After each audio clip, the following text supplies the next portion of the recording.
we grow up from being like little babies. If you have a fully developed human who hasn't learned anything, who hasn't learned any emotions, who is still at that raw, moldable, like state, the thing is that we don't know if that's going to turn out that way because it has never been experienced. No, there would not. The process deals with embryos, not with recreating. Yeah, you recreate it. So you'd be able to nurture them as a fetus, and then as an infant and a child. So it would not be a fully moldable adult. I mean, frankly, that's not even my problem with cloning. It's more like that, like, okay, going back to like the overpopulation thing, that's a genuine problem given that like population just increasing and like we're running out of resources legitimately. So like, what do we say like to the idea that there's not enough resources, so some people like who has more right to live? And then wouldn't that just turn into a socioeconomic problem? Like rich families are able to, you know, bring their children back if they're dead or something, but poor people can't. Like, where's the rights or human equality in that? But what if we just assume that not everybody is going to clone, and the amount of people that do end up getting cloned is negligible eventually, right? Eventually, we'll either all die because of overpopulation, or we'll figure out a solution that doesn't involve like genocide or something, right? So, like, we have to assume that cloning, like, just assuming cloning isn't like a population issue. I think that's a reasonable assumption, right? That cloning won't lead to a population. Chelsea mentioned something that I'm now just thinking of. Speaking of how we clone them as embryos, do you really want to bring your grandma back and then have to raise her like as your child? Like a To raise your grandmother as your child. we can have like a Raise her as your You have to define cloning as what it is. It will bring a whole new meaning to the phrase, I give birth to grandma.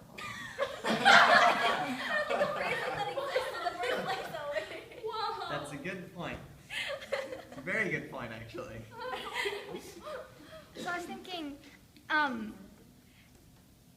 if we did clone minds, because why else would you want to clone children?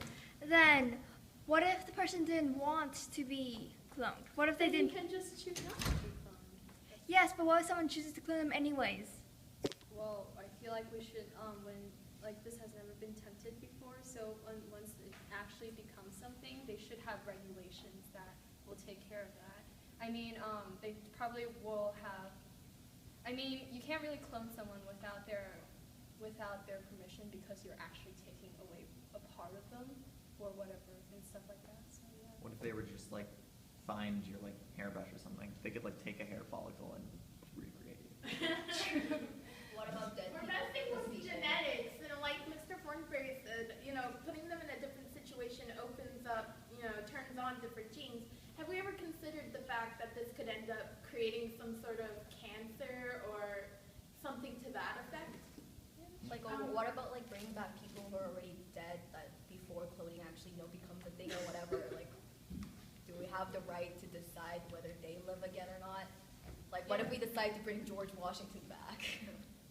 I mean, what's the point of human cloning? I was actually going to say, Oh, sorry. I'm like trying to kind of be polite, but like I'm kind of like a little bit off of like human rights a little bit, but like some of the advantages of human cloning I would think would like if people needed like a liver transfer or something or like a heart like replacement, like couldn't like if you like grew a new human and like I know it's like violation of human rights just to use them as like body parts, but if they weren't actually like I know it seems like defiling to say that they're not quite human, but if they actually don't actually have like a personality or anything like that. I mean, it's But not actually- that they won't have a personality, it just will be technically different. What if they're raised because in they're a raised in a lab? different environment? If they're just You like can't just raised in a like lab, just like- born a new human being and then put him in like a laboratory and just say that he has no personality, so it's okay Yeah, to it's still like a get over his violation. rights. I know, that's Yeah. what I'm saying, but I'm like Oh. saying like as clones they could be used for that. Actually, What there's What this. if you can clone someone and only keep their basic brain stem intact? So basically no frontal cortex. So they wouldn't even. They wouldn't even know. They would be alive, But but then- only. Yeah, they'd be breathing and so forth, but they would have no Don't get into emotions. that sketchy area because I mean, It's like a But you could save a life with this, right? You could think about it.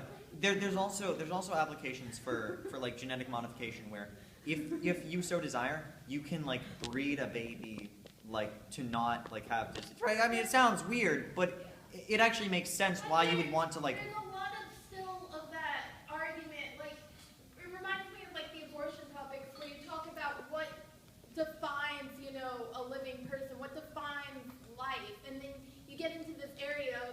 about, oh, we'll just use them, even though they only have the basic brainstem intact, it's still a person, and you're still only using them to take away organs. You see, it's similar in that. I Can feel I like, just, going can I just back- point out that this is basically like our Frankenstein Socratic seminar in English class? is this really?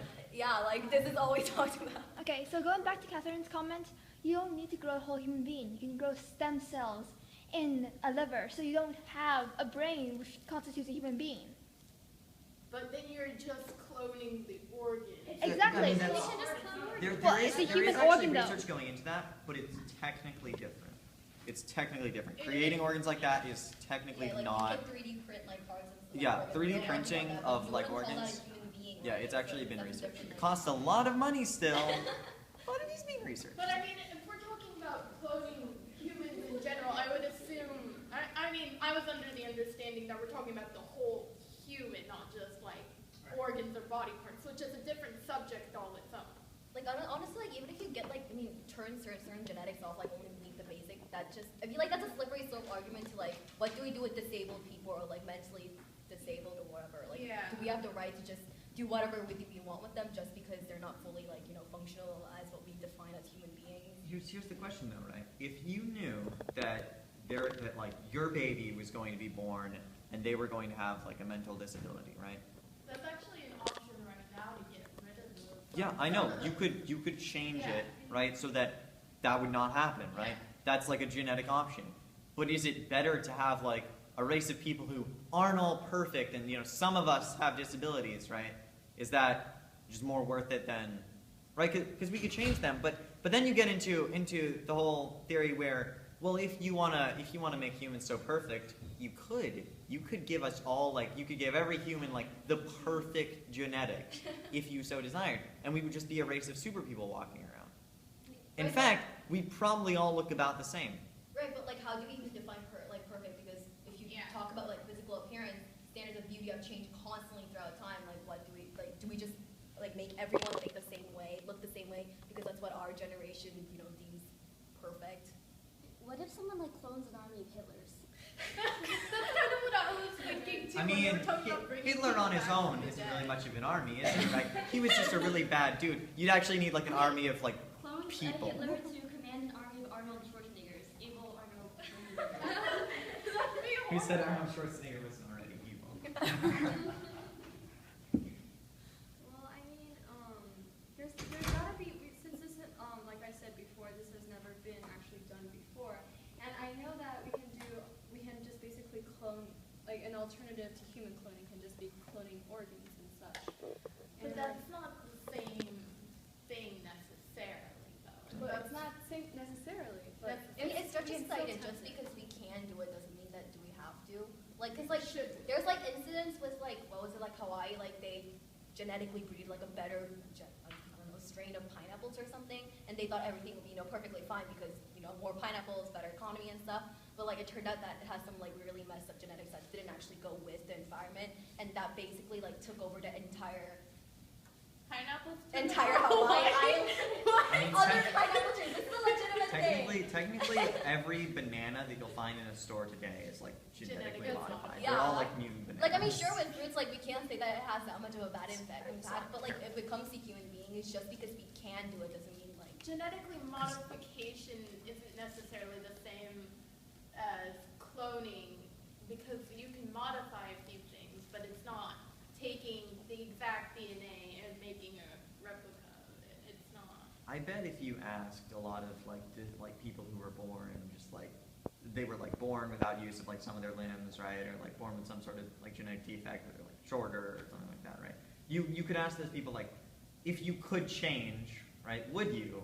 And you would get a lot of different answers. I don't think you would get the same answer. A lot of Right, a lot but, of like- optimistic people like to say that they would say no because they're perfect the way they are, Yeah, but that's true. a lot of them say yes. But a lot of people would say yes because they have like a problem with it. And is it immoral for us to say like, well, we can just make people, right, like this, right? Parents are just like, I don't want to have to deal with this, so my child is gonna be this way, right? Like, or even it gets down to, it's a little petty, right? But like parents are just like, I want my kid to be 5'5", blonde, and like, right? Like you get down to almost genetically manufacturing a person before they're born, right? But just like, what will they become? This is what they'll look like, because we can create that. Yeah, so like it's a slippery slope argument. When is it like right to the point where you're helping people in the future, you know, have more limbs or whatever? And like what point are you actually like modifying people to the point that you shouldn't be? Because just because they're not born yet, like if you modify them, what if they didn't want the personality traits that the parents necessarily deem likable or whatever? What if they didn't want to be blonde? Well, as far as like disabilities and stuff, it can be helpful because not everybody has the ability to take care of a child with disabilities. It costs a lot of money. There's a lot that goes into it medically, and as we all know, you know, this medical care is not cheap in this country. So, you know, it's not necessarily bad as some people would think to genetically modify, like get rid of those things. I mean, it's both good for the parent and the child. I've had someone argue with me, it's like, well, I work with a lot of disabled people and I'm glad that every single one of them is there and they're all happy with themselves. I'm like, yeah, but I mean, But it's like, They would be happy. You- Like, they would definitely Yeah. want to. they're happy there because it's probably like, they don't it's have probably, a choice. yeah, it's probably like in an environment where they're happier than they would be, right? But they're not as happy Yeah. as maybe some of them could be. Yeah. Or are they? I was gonna say, so also, like, based on, like, those people who have those disabilities who say, like, yeah, I'm perfectly happy how I am, and it's kind of like a comparison between, like, if they've always had this disease, like, that's all they really know, and they've learned to live with it, and that's, like, part of them, but if they have the choice to go back and, like, never have it at all, like, how many people would actually choose It's like- that? Like, it's not being yeah. ashamed of what they have to say, like, I have these opportunities to, like, fix it. So. Yeah, they didn't have the choice. They're happy as they are because they don't have the choice. They don't know any different. Imagine They if- have to. Like genetically will give them the Okay. choice to do that. Yes, But it's isn't the it part of parents the choice, not the child the choice. Right, but no parents yeah, gonna really but tell their who kids, would oh, want I want my kid with 3 limbs and half a brain. I'm not gonna say that. I mean, here's the real question, right? Like, do we as a society get to decide like, retroactively, right? That sort of thing. Because think about this, right? Albert Einstein pretty much, right, was like, you know, Isaac Newton revolutionizing science. What if Stephen Hawking was like a perfectly fully functioning, right, standing on 2 legs human being?